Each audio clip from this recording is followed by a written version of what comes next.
మౌన పోరాటం.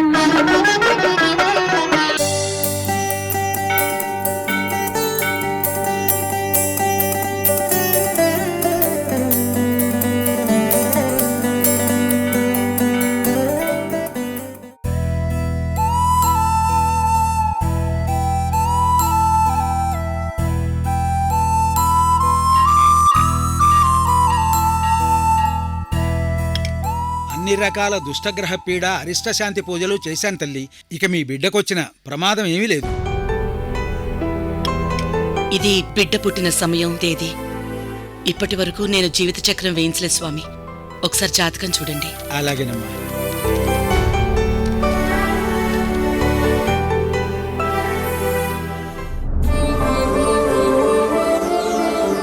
బిడ్డ లక్షణంగా ఉన్నాడు. మీరు అనవసరంగా కంగారు పడుతున్నారు. అదిగో మీ అబ్బాయి వస్తున్నాడు చూడండి.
జాతక చక్రం ఏంటమ్మా నువ్వు మరి ఇంత మూర్ఖంగా నన్ను నమ్మడం ఏంటి? పూజారి గారు గ్రహాలు ఏం చెప్తున్నాయి? నువ్వు ముందు ప్రదక్షిణాలు చేసి బయట వెయిట్ చేయి, నేను వచ్చేస్తాను. వెళ్ళు.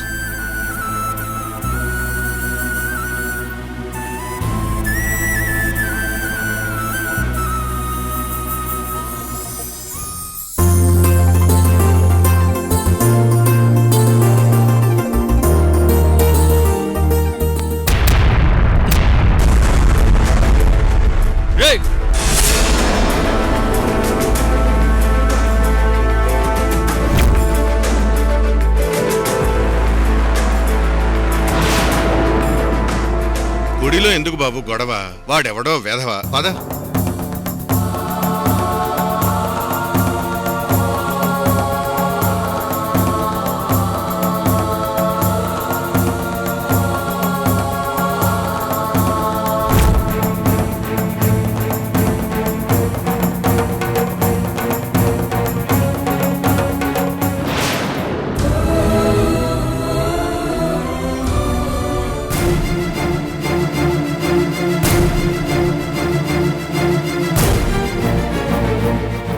ఏంటి పూజారి గారు, అంతా ఓకేనా? అబ్బాయి గ్రహస్థితి ఏమీ బాగోలేదమ్మా. ఈ మధ్యనే మృత్యువు కూడా త్రుటిలో తప్పిపోయింది. అబ్బాయి పుట్టినప్పటి నుంచి అన్ని కష్టాలు గండాలే. చాలా ఇబ్బందులున్నాయమ్మా ముందు ముందు. కంగారు పడకండమ్మా, నాకు కాస్త సమయం ఇవ్వు. ఈ నష్టజాతకుడికి తగిన పరిష్కారం చూస్తాను. అప్పటిదాకా ఈ రుద్రయాగ రక్షని ఆలస్యం చేయకుండా అబ్బాయి కట్టండి. కనీసం ప్రమాదాల తీవ్రతైనా తగ్గుతుంది. పూజారి గారు, మనిషి పుట్టుకతోనే బ్రహ్మరాతతో పుడతాడమ్మా, దాన్ని మనం తిప్పిరాయగలమా? ఆ దైవనామస్మరణ ఆరాధనతోనే మనిషి సమస్యలను ఎదిరించేటటువంటి శక్తిని సంపాదించుకోగలుగుతాడు. తల్లి ప్రేమ దైవ సంకల్పం, ఇది దైవబలంతో సమానం. ఆ రెండే నీ బిడ్డని ఎల్లవేళలా కాపాడతాయి.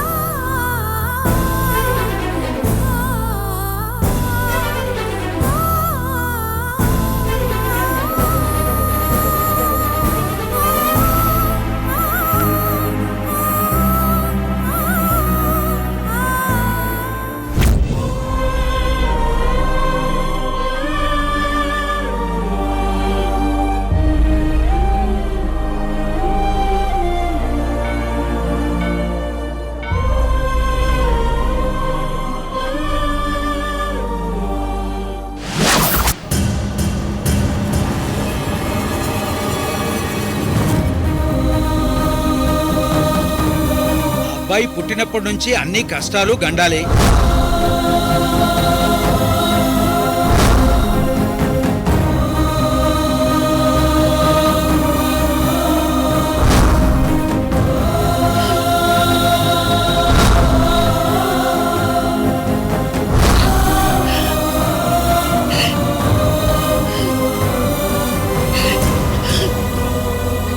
అమ్మా,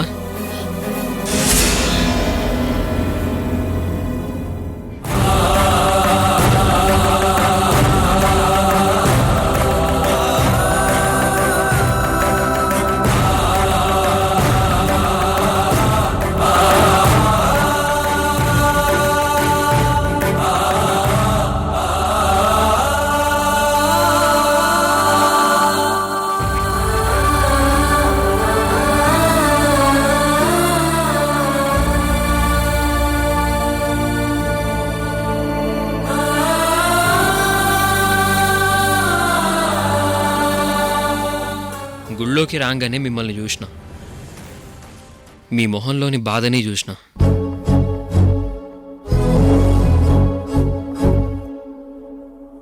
దేవునికి మీ బాధ చెప్పుకొని ఇలా గుళ్ళో కూర్చొని బాధపడుతున్నారంటే అది ఎంత బాధో నేను అర్థం చేసుకోగలను.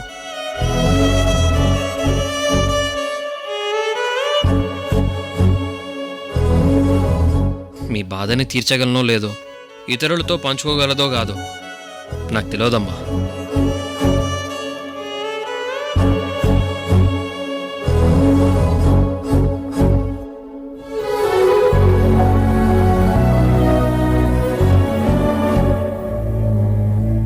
అర్థమైందమ్మా, మీది పంచుకోలేని బాధే.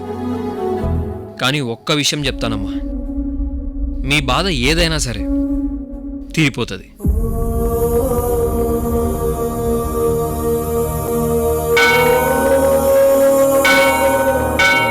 అదిగో సత్యం, దేవుడు కూడా గదే చెప్పిండు.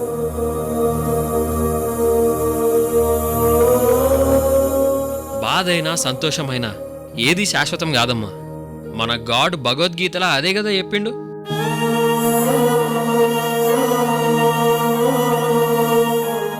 ఇవాళ మీకు బాధ ఉందంటే రేపు దాని తర్వాత సుఖమున్నట్టే. రేపటి కోసం వెయిట్ చేయుర్రి, హ్యాపీగా వెయిట్ చేయుర్రి. అది ఈ నవ్వుతో మీ బాధలు కష్టాలు కట్టగట్టుకొని బంగాళాఖాతంలో దూకేస్తాయి. నవ్వుతూ ఉండండి అమ్మా, నవ్వండి.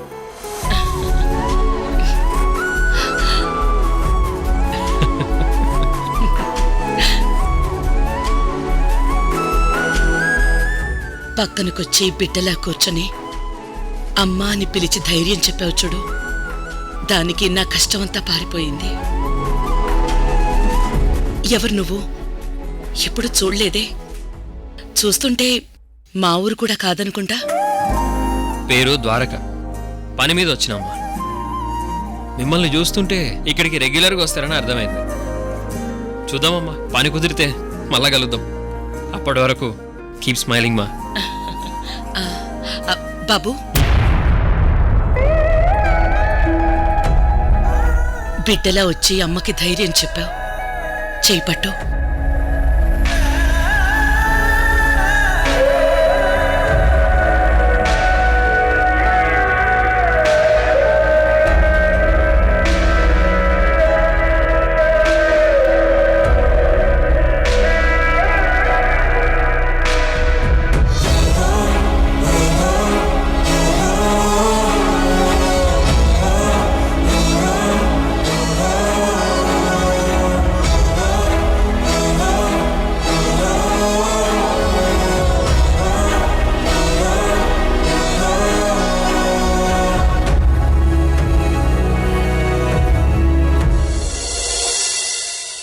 నువ్వొచ్చిన పని దిగ్విజయంగా జరగాలి.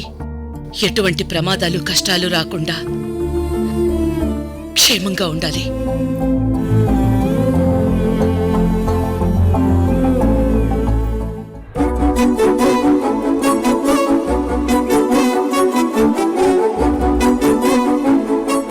చల్లగా ఉండు.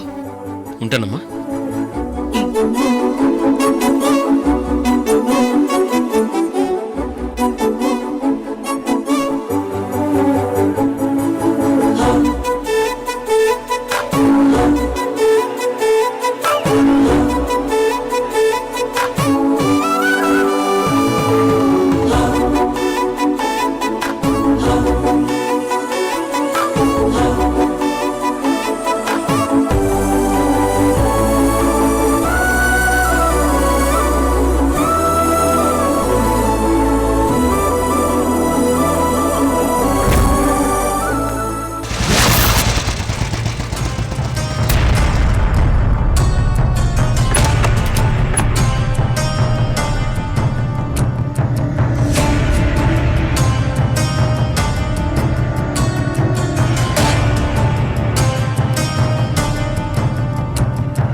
సారీ సార్, మీరు రావడం ఆలస్యం అవుతుందని గుడికి వెళ్ళినా.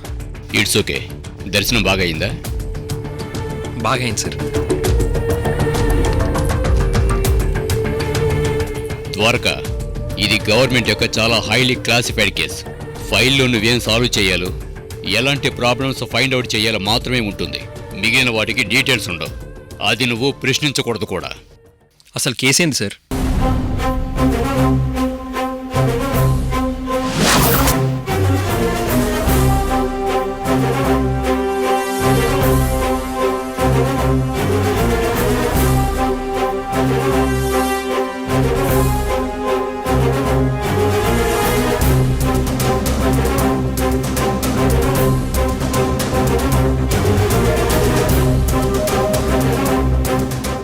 దాదాపు 100 మంది స్టాఫ్ 10 రోజుల పాటు పనిచేసిన చిన్న క్లూ కూడా పట్టుకోలేకపోయాం.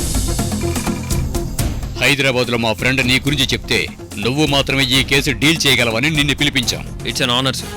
బట్ గా డబ్బు గంత సింపుల్గా ప్రొటెక్షన్ లేకుండా తెచ్చుడైంది సార్. ఇలాంటి ప్రశ్నలే నువ్వు వేయకూడదు సార్. అది గవర్నమెంట్లో ఏ డిపార్ట్మెంట్కి సంబంధించిన డబ్బో చెప్తే గాడి నుంచి ఇన్వెస్టిగేషన్ చేయనీకో లీడ్ దొరుకుతుంది sir. Again crossing your limits. నువ్వు కేవలం రాబరీ జరిగిన స్పాట్ నుంచి ముందుకు ఆలోచించాలే తప్ప వెనక్కి కాదు. అలాగైతే మేము నీ గురించి ఆలోచించాల్సి ఉంటుంది. ఓకే సార్, అర్థమైంది. ఫైల్ స్టడీ చేసి వీలైనంత త్వరగా పని ప్రారంభిస్తాను. మరి నా జాయినింగ్ రిపోర్టు అండ్ అపాయింట్మెంట్ అవన్నీ ముందు నువ్వు ఈ కేసు సాల్వ్ చేశాకే. నువ్వు అప్పటి వరకు అండర్ కవర్. నువ్వెవరో, ఏం చేస్తూ ఉంటావో ఎవరికీ చెప్పకూడదు, తెలియకూడదు. That's your responsibility. మీకే విధమైన సపోర్ట్ కావాలన్నా you can call me directly. ఇదిగో, ఈ కేసు సాల్వ్ చేయడం మీదే నీ ఫ్యూచర్ ఇక్కడ ఆధారపడి ఉంటుంది. Best of luck.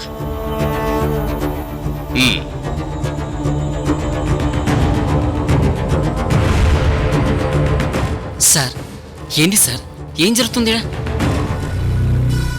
ఎన్కౌంటర్ నుంచి ఎందుకు బయటపడ్డానో ఇప్పుడు సమాజమైంది చారి గారు.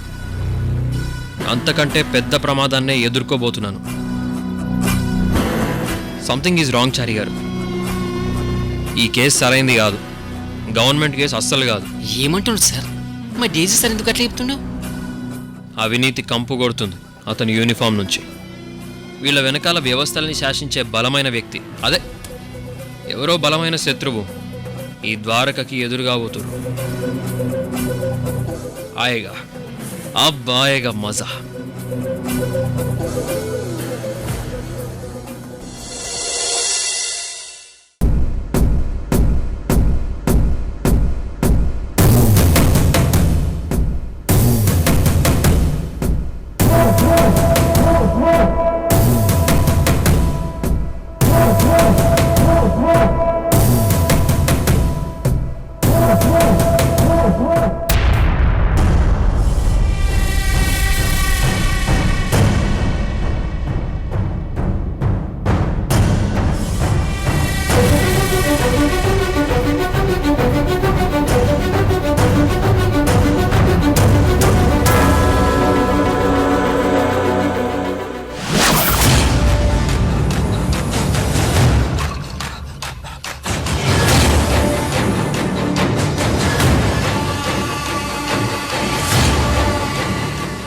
ఎవర్రా అది అట్టున్నాడు?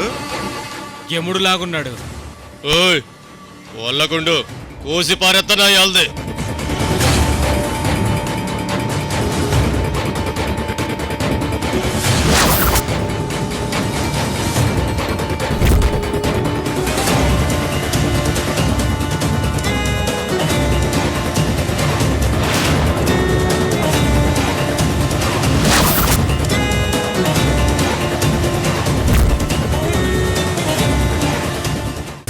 డేవిడ్, ఎవరి మడ్డి విధవలు ఇంట్లోకెందుకు తీసుకొచ్చావు? సార్, మీరు చెప్పినట్టుగానే గూడెంలోని ప్రతి ఇంటికి వెళ్లి ప్రతి మనిషిని ఎంక్వైరీ చేశాను. కానీ మీరిచ్చినటువంటి డీటెయిల్స్ తోటి మనిషి ఎవరు దొరకలేదు సార్. కనీసం కావాల్సిన ఇన్ఫర్మేషన్ కూడా దొరకలేదు.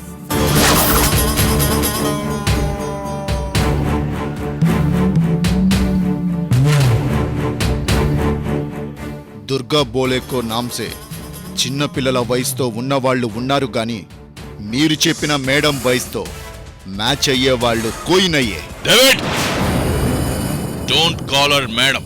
సారీ సార్, 50 ఏళ్ల వయసుకు దగ్గరగా ఉండి కొడుకు ఉన్న ఆడవాళ్లు దుర్గా పేరుతో గూడెంలో కోయినయ్యే. ఒకవేళ గూడెం నుండి ఎక్కడికైనా వెళ్లిపోయారా అనే సమాచారం కూడా కోయి సైనై బోల్రా. అందుకే గూడెంలో 25 ఏళ్లుగా బతుకుతున్న అన్ని ఏజ్ల వారిని తీసుకొని వచ్చాను.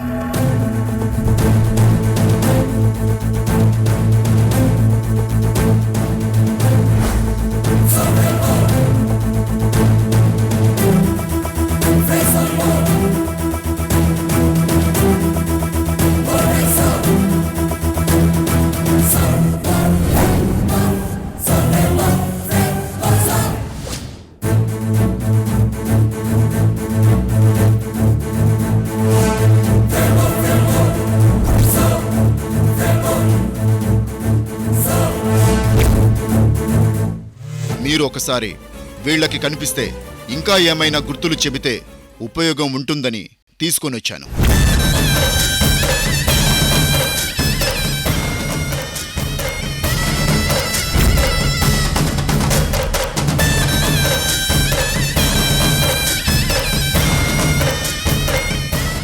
ఎరా ముసలోడా, కళ్ళు కనిపిస్తున్నాయా?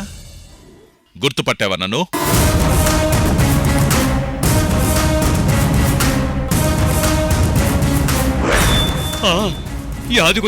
యాదుకొచ్చిన శేఖరం బాబువి. మా గూడెం బిడ్డను దుర్గను మోసం చేసిన శేఖరం బాబులే.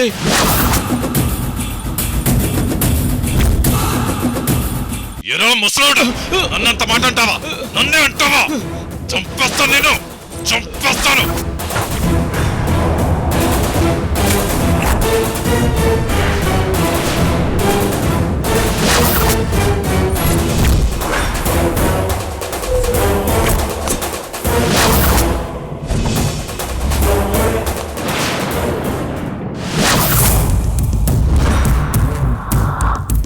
వాణ్ణి మోసం చేయడం ఏంట్రా డేవిడ్?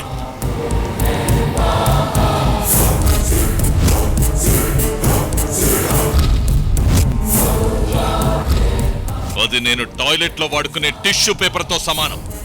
అవసరం వచ్చింది వాడుకున్నా విసిరేసా, అంతే. నువ్వు అన్నది పూర్తిగా కాకపోయినా కొంత అర్థమైంది బాబు. విశ్లేషణ గందా మళ్ళీ ఇప్పుడు ఏం అవసరం వచ్చిందని దేవులాడుతున్నావు?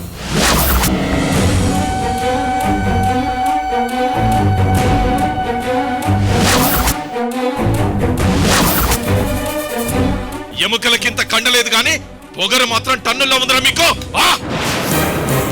స్వామి స్వామి వద్దు స్వామి, ఓకే స్వామి, మాకేం తెలియదు స్వామి. కరువు వచ్చి కూటి గతి లేక దిక్కుకొకరు పోయినారు స్వామి.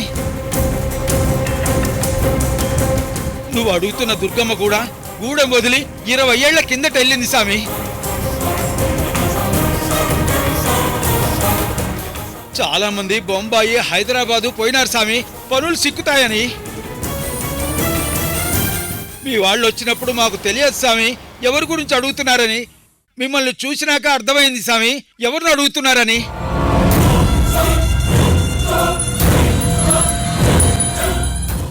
అయినా మీ నాన్న పేరు చెప్పడానికి అలా ఆలోచిస్తున్నారండి? I'm Murari the boxer, son of Durga, అంతే. I think it's enough.